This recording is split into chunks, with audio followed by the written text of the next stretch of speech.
Since the founding, politicians of all stripes have professed to believe in the sovereignty of the people, but fortunately for them, they have been spared from having to prove their conviction.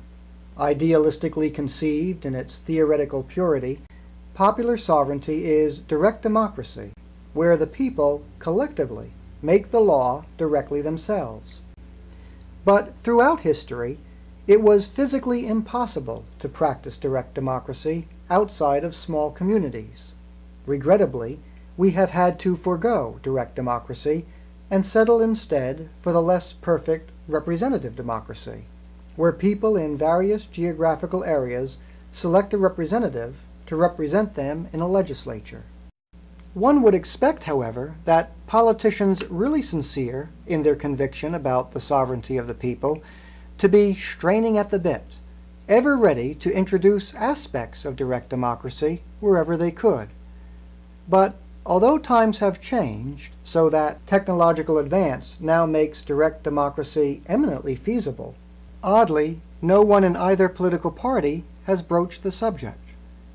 And the failure of any Republican or Democrat to call into question the need for a national legislature now that direct democracy is possible with modern technology exposes the phoniness of every politician, all of whom prattle about the sovereignty of the people and about democracy, but really are elitists at heart. They all believe that a small elite group, a presidential administration, 5 justices on a Supreme Court, a 535-member two-body legislature, should make all the laws and policy decisions for the entire country because they insist the public's choices would be wrong.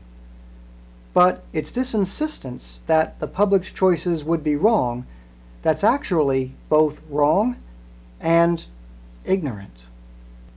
Our first rebuttal to the claim that the public's choice would be wrong is that there is no objective method of determining that. Wrong is a subjective word. One must first elevate one's own contrary opinion as right, and from this egotistical perspective, conclude that the majority of the public's choice is wrong.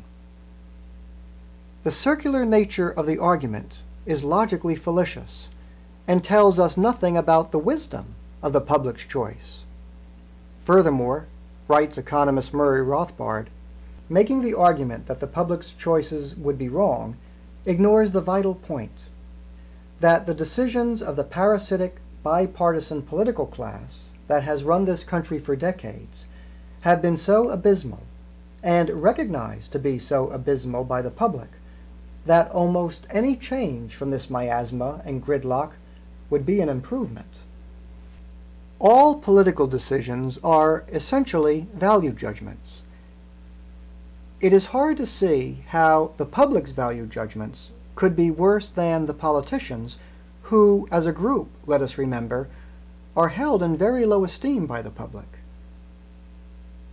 It is hard to believe that the value judgment that is made by a group of politicians who are beholden to the wealthy, the big corporations, and the special interests, and who, as a group, have had to engage in some psychopathic behaviors to obtain office in our two-party system, can possibly be superior to the public's value judgments. Dr. Rothbard brings us to our second rebuttal to the claim that the public's choice would be wrong in a direct democracy. Namely, the public has to be more informed in a representative democracy than in a direct democracy. The modern Democrat who scoffs at direct democracy on the ground that the people are not intelligent or informed enough to decide the complex issues of government is caught in a fatal contradiction. He assumes that the people are sufficiently intelligent and informed to vote on the people who will make these decisions. But if a voter is not competent to decide issues A, B, C, etc., how in the world could he possibly be qualified to decide whether Mr. X or Mr. Y is better able to handle A, B, or C? In order to make this decision, the voter would have to know a great deal about the issues and know enough about the persons whom he is selecting.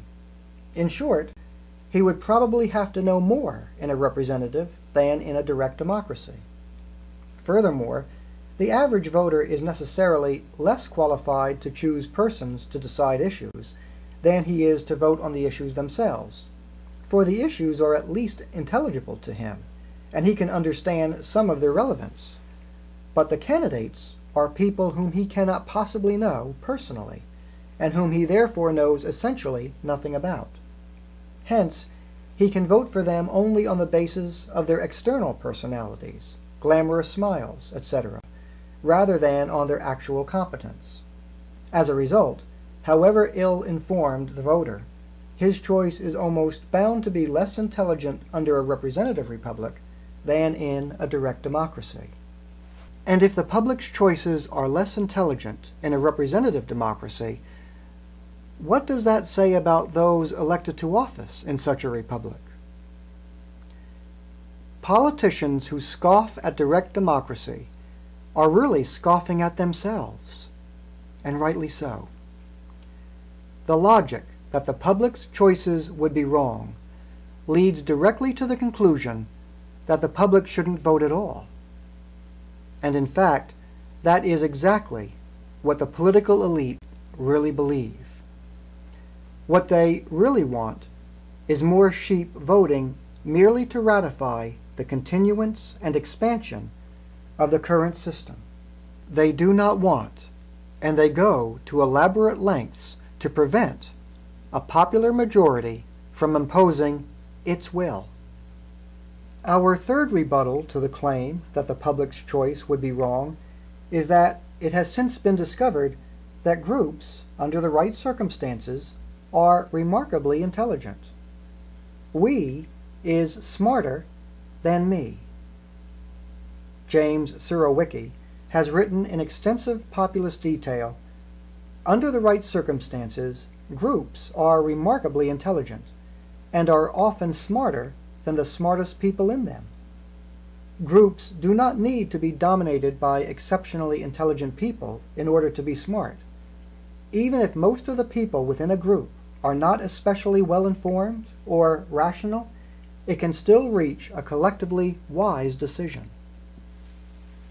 Scoffers will undoubtedly remind us of lynch mobs and rioters, fads, sports fanatics, or the herd mentality exhibited during a financial panic, and an infinite number of other incidences of human stupidity and ignorance as the definitive refutation of any wisdom residing in crowds.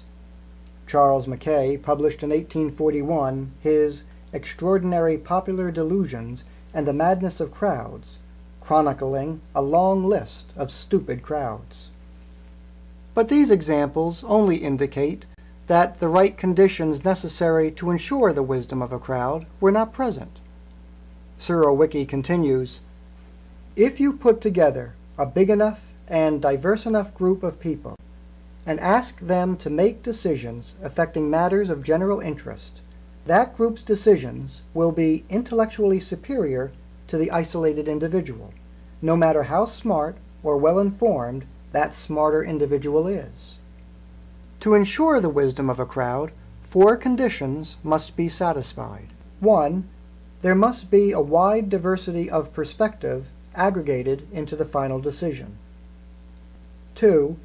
People must be completely free to base their decision on any set of factors they choose, meaning there must be no imposed restrictions on how one must think about a topic, or an imposed proper method on how one must arrive at his or her conclusion. 3. There must be complete decentralization among the decision makers. Power must not fully reside in one central location, and many of the important decisions must be made by individuals based on their own local and specific knowledge, rather than by an omniscient or far-seeing planner. 4. There must exist an efficient method of aggregating all of the information into one collective decision. National referendum would satisfy all 4 conditions. The diversity of over 100 million people is about as diverse as we can get. In the privacy of one's own consciousness, there is complete independence.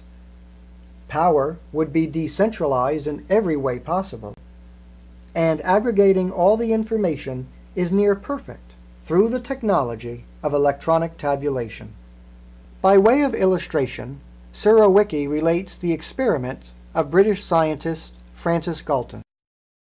One day in the fall of 1906, the British scientist Francis Galton attended the annual West of England Fat Stock and Poultry Exhibition, a regional fair where the local farmers and townspeople gathered to appraise the quality of each other's cattle, sheep, chickens, horses, and pigs. Wandering through the rows of stalls, examining workhouses and prize hogs, may seem to have been a strange way for a scientist to spend an afternoon, but there was a certain logic to it. Galton was a man obsessed with two things: the measurement of physical and mental qualities, and breeding, and what, after all, is a livestock show but a big showcase for the effects of good and bad breeding. Breeding mattered to Galton because he believed that only a very few people had the characteristics necessary to keep societies healthy. He had devoted much of his career to measuring those characteristics, in fact, in order to prove that the vast majority of people did not have them. As he walked through the exhibition that day, Galton came across a weight-judging competition. A fat ox had been selected and placed on display, and members of a gathering crowd were lining up to place wagers on the weight of the ox, after it had been slaughtered and dressed. 800 people tried their luck. They were a diverse lot. Many of them were butchers and farmers, who were presumably expert at judging the weight of livestock. But there was also a few people who had, as it were, no insider knowledge of cattle. The analogy to a democracy, in which people of radically different abilities and interests each get one vote, had suggested itself to Galton immediately. The average competitor was probably as well fitted for making a just estimate of the dressed weight of the ox as an average voter is of judging the merits of most political issues on which he votes, he wrote. Galton was interested in figuring out what the average voter was capable of because he wanted to prove that the average voter was capable of very little. So he turned the competition into an impromptu experiment. When the contest was over and the prizes had been awarded, Galton borrowed the tickets from the organizers and ran a series of statistical tests on them. Galton added all the contestants' estimates and calculated the mean of the group's guesses. The number represented, you could say, the collective wisdom of the crowd. Galton undoubtedly thought that this average guess of the group would be way off the mark. After all, mix a few very smart people with some mediocre people and a lot of dumb people, and it seems likely you'd end up with a dumb answer. But Galton was wrong. The crowd had guessed that the ox would weigh 1,197 pounds. The ox weighed 1,198 pounds. In other words, the crowd's judgment was essentially perfect.